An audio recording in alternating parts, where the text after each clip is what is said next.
সব ওলামায়ে কেরাম দাঁড়ায় গেল। আমরা এত বড় বড় আলিম, কেউ বলতে পারি নাই তুমি 9 বছরের বালক, কেমনে বলেছো? বাচ্চা হারুন রশিদ জান্নাতি 9 বছরের বালক বলে, আমি 9 বছরের হলে কি হবে? আল্লাহ আমাকে ইলম দান করেছেন, ইলমের নূর। আমি দলিল ছাড়া বলি নাই, ডাইরেক্ট আমি কোরআন থেকে দলিল দিব। বয়স কম এই জন্য ইলম কম না। কয়েক মাস আগে এক মাদ্রাসায় বয়ান করতে গিয়ে একটা ছাত্রের পাগড়ি দিলাম, 8 বছর বয়স, 6 মাসে হাফেজ হয়ে গেছে। আর আপনি এত বড় পণ্ডিত, আদর্শ লিপি 10 পৃষ্ঠা মুখস্থ পারেননি? পারেন? 10 পৃষ্ঠার আদর্শ লিপি এটাই পারেন না। আর 8 বছরের সন্তান 6 মাসে হাফেজ। কার কুদরত? আম্মা জানা আয়েশা রাদিয়াল্লাহু তাআলা আনহা রহমতের নবীর সাথে 6 বছরের বয়সে বিবাহ। ও পর্দার আড়ালের আম্মা জানেরা, ভালো করে শুনেন। আম্মা জানা আয়েশা রাদিয়াল্লাহু তাআলা আনহার 6 বছর বয়সে নবীর সাথে বিয়ে হয়ে গেল। 9 বছর বয়সে আম্মা জান নবীর ঘরে আসলেন। 18 বছর যখন বয়স, রহমতের নবী দুনিয়া থেকে চলে গেলেন। হিসাবটা বুঝলে বলেন, আম্মা জান আয়েশা নবীজির ঘর করলেন কতদিন? 9 বছর। টোটাল বয়স কত? আমগো বোনদের তো 18তে বিয়েই হয় না। আবার এর মধ্যে আরেক দলে আগুন জ্বালায় দিছে, বাল্য বিবাহ হবে না। আছে না নাই?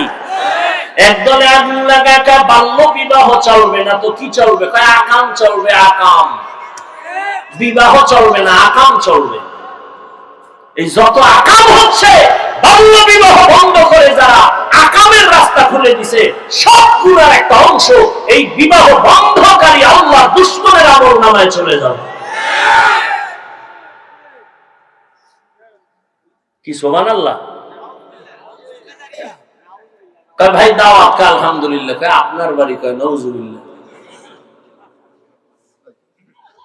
আম্মা জানা আয়েশা রাদিয়াল্লাহু তাআলা আনহা মাত্র 9 বছর রহমতের নবীর ঘর করেছেন। এই 18 বছরের বয়সের 9 বছরে আম্মা জান কি পাইলেন? আম্মা জান বলেন, রহমতের নবীর নেক দোয়া লাগছে তো আমি 2000-এর উপরে হাদিসের হাফেজা হয়ে গেছি। আমনে গো বউরা ভারে 2-1টা হাদিস, তেমনি আহলে হাদিস। হাদিস পারেন না, কেমনে আহলে হাদিস হইলে? আল্লাহ হেদায়েত দান করুন। এই যে একটা কিলাকিলি শুরু হয়েছে, বাহাদুরি কি রমজান আইছে না?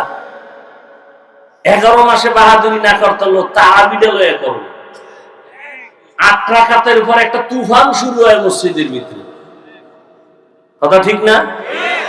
মানে 8 রাকাত কইরা 20 রাকাত ওয়ালা ধাক্কা দিয়ে বের হয়ে গেছে। বাহাদুর। আমি আধা মিনিটের জন্য যদি মেনে নেই আপনি তারাবি 8 রাকাত পড়বেন, মেনে নিলাম, পড়েন, কোনো দ্বন্দ্ব নেই, ঝগড়া নেই। রমাজানে আপনাদের জানা থাকলে বলেন, একটা নফলের দাম কত? ফরজের সমান। তাহলে নফল কি রমাজানে দামি না বেদামি? তাহলে আপনি 8 রাকাত যদি পড়েন, ঠিক আছে, মেনে নিলাম। বাকি 12 রাকাত নফল হিসাবে পড়েন। আপনি বাহাদুরি করে বের হন কেন? অথচ আপনি হাদিস হাদিস মানেন। কি হাদিস মানেন আপনি? রাসূল বলেছেন কিয়ামতের দিন ফরজ আমলের ঘাটতি পূরণ হবে নফলের দ্বারা।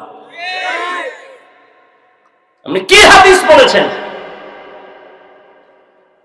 আল্লাহ হেদায়েত দান করুন। রহমতের নবী সাহাবায়ে কেরাম নফল ইবাদত করে নাই, আপনি কেন করবেন না?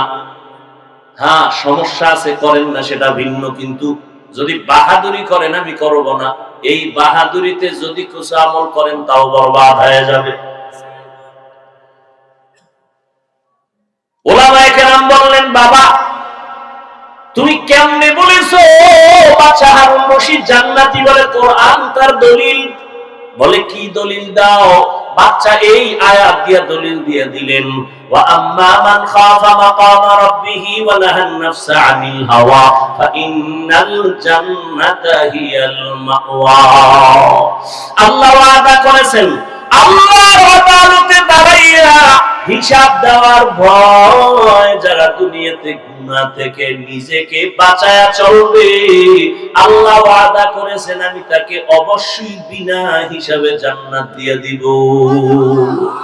আতিনা ফি দারে দুনিয়া না হাসান, আতিনা ফি দারে উকবা না হাসান, ইয়া গিয়াসাল মুস্তাগীসিন ইহদিনা ইফতিখারা বিল উলুমে ওয়াল গিনা। হর গড়ি দে নেক তু তৈয়ার है जो न मांगे उससे तू बेजार है। এই 9 বছরের বালক কেমনে কোরআনের দলিল দিয়ে বলে ফেললো? আল্লাহ তাআলা এই জন্য ইলমের ভান্ডার সব দুনিয়ায় দেয় নাই, সামান্য একটু ইলম দিয়েছেন। নবীর ব্যাপারে দুনিয়াতে এত তাফসীর, এত ফিকহ, এত মুফতি, এত মুহাদ্দিস, এত মুফাসসির, সব ইলমের গোড়া আমার রহমতের নবী। সব ইলমের গোড়া আমার রহমতের নবী। আর সেই নবীর ব্যাপারে আল্লাহ কয়, মা উতিতু মিনাল ইলমি ইল্লা কালিলা, আমি আপনাকে সামান্যতম ইলম দান করেছি, আর সব ইলম আমি মাওলা কুদরতে জমা রাখছি। আমি মাঝে মাঝে দিব, মাঝে মাঝে দিব, মাঝে মাঝে দিব, তবে চাইতে হবে। আল্লাহ কয়, নবী আপনি কেমনে চাইবেন আমি শিখাই দিই। আপনি সব সময় চাওয়ার দোয়া করবেন, রব্বি জিদনি। আপনি দোয়া চা করবেন আর আমি ইলম দিব। কিয়ামত পর্যন্ত এই দরজা খোলা। আমি মাঝে মাঝে আমার মুহাব্বতের গোলামদের ইলমের দরজা দিয়ে সিনাটা খুলে দিব। ইলমের নূর তার সিনায় যখন ঢেলে দিব, ওই বান্দা সামান্য কিছু ইলম থাকলেও পাওয়ার হবে তার অনেক বেশি। হাজী ইমদাদুল্লাহ মুহাজিরে মক্কি রাহমাতুল্লাহ আলাইহি যদিও জাহিরি ভাবে কিতাবাদি বেশি পড়েন নাই, কিন্তু আল্লাহ এই পরিমাণ ইলমের নূর তাকে দান করেছেন। ভারতবর্ষের ইলমের মহাজ্ঞানী সমস্ত আলেম যারা, সবাই তার নাম জানে। রশিদ আহমদ গঙ্গুহি রহমাতুল্লাহ আলাইহি এত বড় ইলমওয়ালা, তিনিও গিয়া হাজী সাহেবের দরবারে গিয়া মারিফতের রং লাগায়া বায়াত গ্রহণ করেছেন। আল্লাহ তাআলা ইলমের দরজা দিয়া কিয়ামত পর্যন্ত আল্লাহ যাকে পছন্দ করেন তার সিনাটা খুলে দিবেন। 9 বছরের বালক জবাব দিয়া দিছে, কে সেই 9 বছরের বালক? সাধারণ কোনো বালক না। আল্লাহ তারে এমন ভাবে কবুল করেছেন, তিনি হলেন এ দুনিয়ার বর্তমানে সবাই তার, অনেক মানুষ মুসলমানেরা অনুসরণ করে তার মাযহাবের। তিনি এক মাযহাবের ইমাম, ইমাম শাফিঈ রাহমাতুল্লাহ আলাইহি। আল্লাহ তাকে এমন মাকাম দান করেছেন। এজন্যই তোরে মুমিন গুনাহ থেকে নিজেকে বাঁচাও, জবানটারে গুনাহ থেকে বাঁচাও। তুমি যখন যা চাইবে আল্লাহ তখন তাই দিবেন।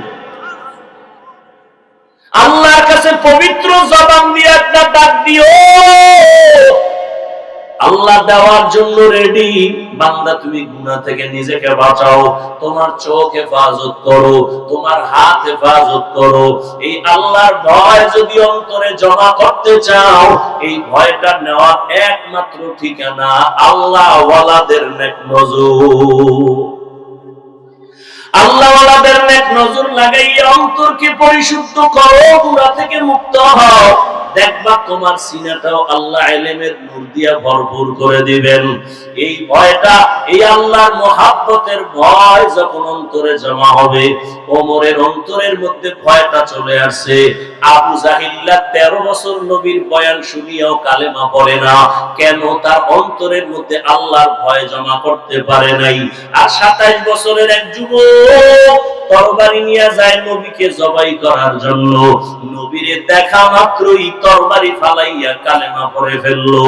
আবার নবী এমন ভাবে তাকে তাওয়াজ্জু দিয়া দিলেন, তরবারিটা হাতে নিয়া বেঈমানের মোকাবেলায় দাঁড়ায় বলে, রে বেঈমানেরা আমার সামনে দাঁড়াও, যদি ইসলামের বিরুদ্ধে নবীর বিরুদ্ধে কথা বলতে চাও আমার সামনে দাঁড়াও, মুহাম্মদের প্রয়োজন হবে না, আমি ওমরের তরবারি যথেষ্ট হয়ে যাবে। আল্লাহর ভয় এই পরিমাণ তার অন্তরে আল্লাহ ঢুকাইলেন। ওমর এখন যেই পথ দিয়া যায় শয়তান ওই পথে চলে না। একটা যুবক ছেলে একটা মদের বোতল নিয়ে রাস্তা দিয়া হাঁটে আনন্দ করে, হঠাৎ করে তাকায় দেখে ওমর আসতেছে, অন্তরের মধ্যে ভয়। ও আল্লাহ তুমি ওমরের হাত থেকে বাঁচাও, কারণ ওমর কথার আগে তরবারি চালায়। ওই লোকটা যুবক মদের বোতল নিয়ে চুপচাপ দাঁড়ানো, ওমর চোখে চোখ লেগে গেল।